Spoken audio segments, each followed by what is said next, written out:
যদি সমন পাইয়া মামলার প্রতিবাদী এবং আবেদনকারী ইউনিয়ন পরিষদে নির্দিষ্ট তারিখে হাজির হয়, তাহলেই কিন্তু গ্রাম আদালত গঠনের প্রক্রিয়া শুরু হবে।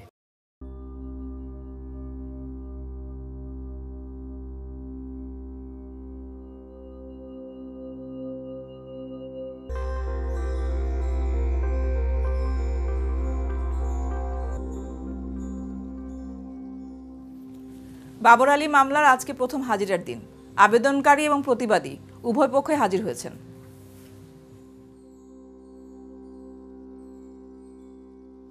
তাহলে গ্রাম আদালত গঠনের জন্য উভয় পক্ষকে সদস্য মনোনয়নের নির্দেশনামাই এবং সদস্য মনোনয়ন ফর্ম দিয়ে সদস্য মনোনয়নের প্রক্রিয়াকে ভালো করে বুঝিয়ে দেন, যেন তারা আগামী 7 দিনের মধ্যে নিজ নিজ পক্ষের সদস্য মনোনয়ন করে ইউনিয়ন পরিষদে দাখিল করেন।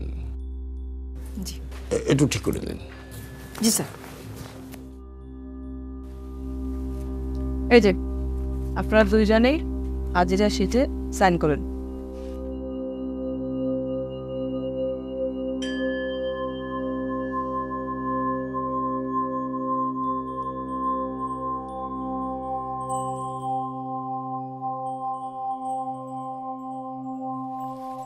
বিরোধী বিষয় নিষ্পত্তির জন্য গ্রাম আদালত গঠনের জন্য আপনাদেরকে সদস্য বা প্রতিনিধি মনোনয়ন করতে হবে। হ্যাঁ, এই নিন সদস্য মনোনয়নের নির্দেশনামা। আমার পক্ষে যদি আমি একজন উকিল নিয়োগ করতে চাই? গ্রাম আদালতে উকিল নিয়োগের কোনো ব্যবস্থা নাই। আবেদনকারী এবং প্রতিবাদী তারা নিজেরাই নিজেদের পক্ষে কথা বলতে পারবেন, আর ইউনিয়ন পরিষদের চেয়ারম্যান গ্রাম আদালত পরিচালনা করবেন। আপনারা প্রত্যেকে আপনাদের পক্ষে 2 জন করে প্রতিনিধি মনোনয়ন করতে পারবেন।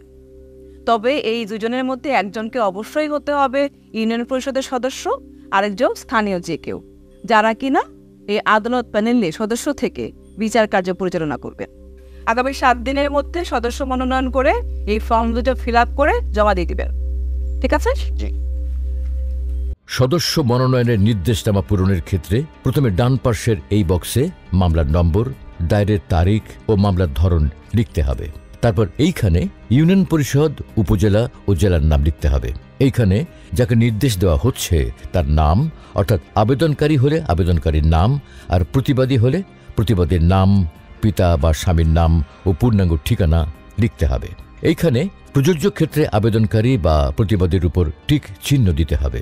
এই অংশে মামলার পক্ষগণের নাম, অর্থাৎ আবেদনকারী বনাম প্রতিবাদীর নাম ও মামলার ধরন লিখতে হবে। নির্দেশনামার নিচে বাম দিকে এইখানে স্মারক নম্বর ও তারিখ এবং ডান দিকে নির্ধারিত স্থানে চেয়ারম্যানের স্বাক্ষর ও ইউনিয়ন পরিষদের নাম লিখতে হবে। সদস্য মনোনয়নের ফর্ম পূরণের ক্ষেত্রে প্রথমে ইউনিয়ন পরিষদের নাম, এইখানে উপজেলার নাম, তারপর জেলার নাম লিখতে হবে। এইখানে মামলার নম্বর ও তারিখ লিখতে হবে। এইখানে আবেদনকারীর নাম লিখতে হবে।